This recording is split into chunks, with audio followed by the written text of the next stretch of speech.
Wanted school staff room. GSM public school Nainital का एक बहुत ही फेमस स्कूल था। वहां बहुत ही रेप्यूटेड घर के बच्चे पढ़ते थे। उस स्कूल का पूरे नैनीताल और आसपास वाले एरिया में बहुत नाम था। इसलिए रंजना वहां एज अ टीचर जॉब करना चाहती थी। रंजना साइंस की टीचर थी और वो 6th to 8th क्लास को साइंस पढ़ाया करती थी और वो बहुत वक्त से जीएसएम पब्लिक स्कूल में जॉब ट्राई कर रही थी। फाइनली उसकी जॉब उस रेप्यूटेड स्कूल में लग गई थी। रंजना बहुत खुश थी और वो पूरे मन से अपनी जॉब किया करती थी। स्कूल में एग्जाम्स का टाइम आ गया था और एक दिन रंजना एग्जाम पेपर्स चेक करने के लिए स्कूल के स्टाफ रूम में लेट तक रुकी हुई थी।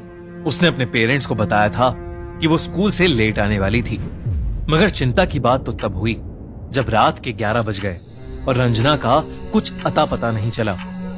उसके पापा उसे बार बार कॉल कर रहे थे मगर वो फोन ही नहीं उठा रही थी। देखते ही देखते 12 बज गए, फिर 3 बज गए और फिर अगले दिन की सुबह होने को आ गई।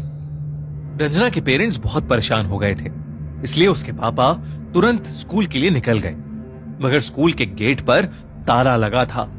इसके बाद रंजना के पापा सीधा लोकल पुलिस स्टेशन गए और अपनी बेटी की मिसिंग रिपोर्ट दर्ज करा दी। ये सब अभी चल ही रहा था कि रंजना के पापा को उसके स्कूल के स्टाफ रूम वाले नंबर से एक कॉल आया। उन्होंने तुरंत फोन उठाया और उनके पैरों तले जमीन खिसक गई। वो पुलिस को लेकर फौरन स्कूल के लिए निकल गए। वहां पहुंचकर उन्होंने देखा कि स्टाफ रूम में रंजना की लाश पड़ी है।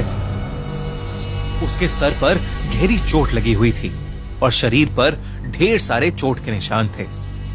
पुलिस ने ये सब देखकर तुरंत रंजना की डेथ की इन्वेस्टिगेशन शुरू कर दी। उसके शरीर के निशान सीधा इशारा कर रहे थे कि उसे किसी ने बड़ी बेरहमी से मारा है। पुलिस ने जब सीसीटीवी फुटेज चेक किया तो उन्हें उसमें कुछ नहीं मिला। शाम 8 बजे तक रंजना पेपर्स चेक करती नजर आ रही थी और उसके बाद अचानक सीसीटीवी फुटेज करप्ट हो गई थी।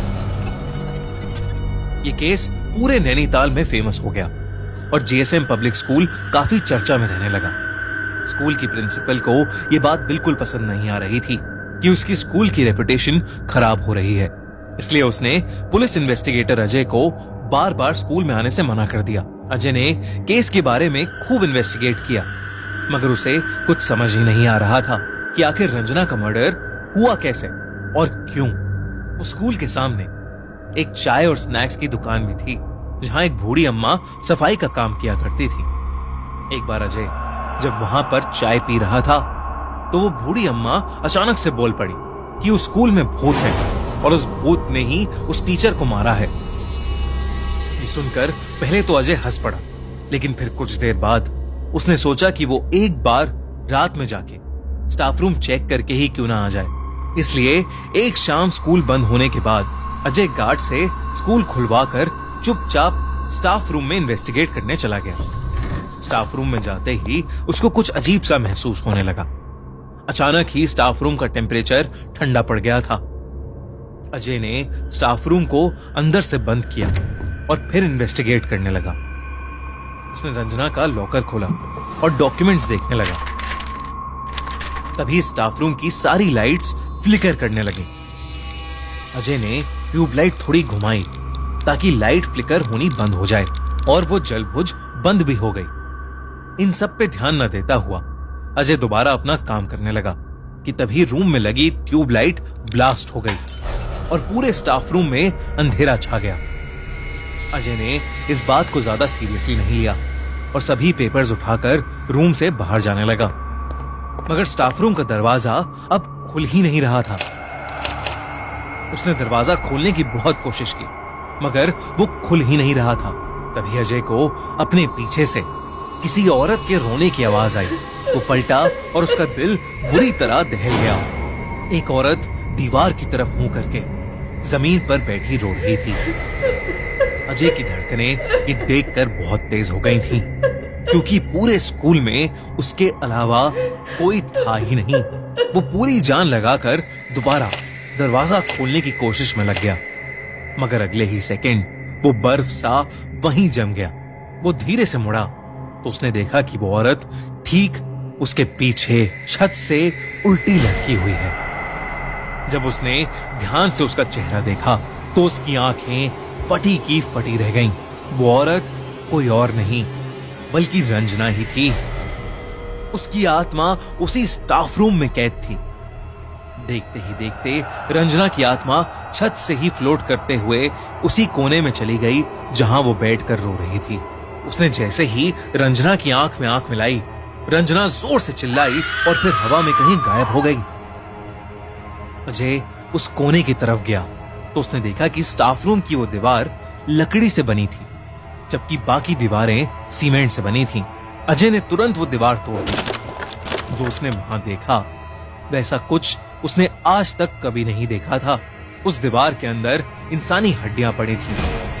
उन हड्डियों के ऊपर खून लगा था और पास में ही एक गुड़िया रखी थी जिसके गले पर इंसानी बाल बंधे थे। सबसे चौंका देने वाली बात तो ये थी कि उस गुड़िया के नीचे एक तस्वीर रखी थी। वो तस्वीर किसी और की नहीं बल्कि रंजना की ही थी। किसी ने रंजना को मारने के लिए और उसकी आत्मा को ट्रैप करने के लिए काला जादू किया था। अजय ने तुरंत गार्ड से पता किया कि स्टाफ रूम की लास्ट रेनोवेशन कब की गई थी। तो गार्ड ने उसे बताया कि कुछ हफ्ते पहले ही स्टाफ रूम की दीवारों पर पेंट किया गया था। अजय ने गार्ड से रेनोवेशन कराने वाले ठेकेदार का नंबर लिया और उससे पूछताछ की।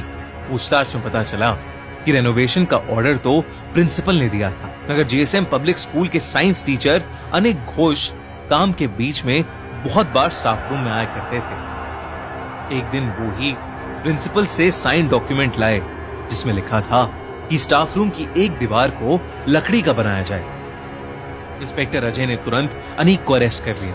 शुरू में तो अनीक ने कुछ नहीं बोला, मगर सख्ती करने पर उसने अजय को सब कुछ सच बता दिया। धीरे धीरे अनीक रंजना को पसंद करने लगा था, मगर रंजना को उसमें कोई इंटरेस्ट नहीं था।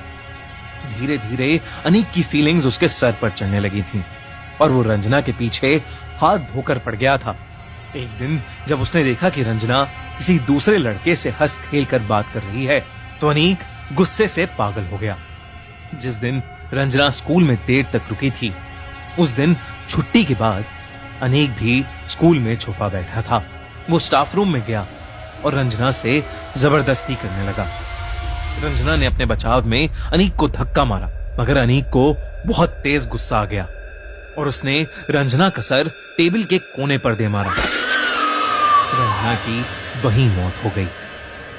इसके बाद अनीक ने उस लकड़ी की दीवार के पीछे कुछ काला जादू करने का सामान छुपा दिया ताकि वो रंजना की आत्मा को वहीं ट्रैप कर सके और जब भी उसका मन चाहे वो उसे जाकर देख सके। अनीक की बड़ी बहन काला जादू करना जानती थी और अनीक ने उसी से ये सब करना सीखा था।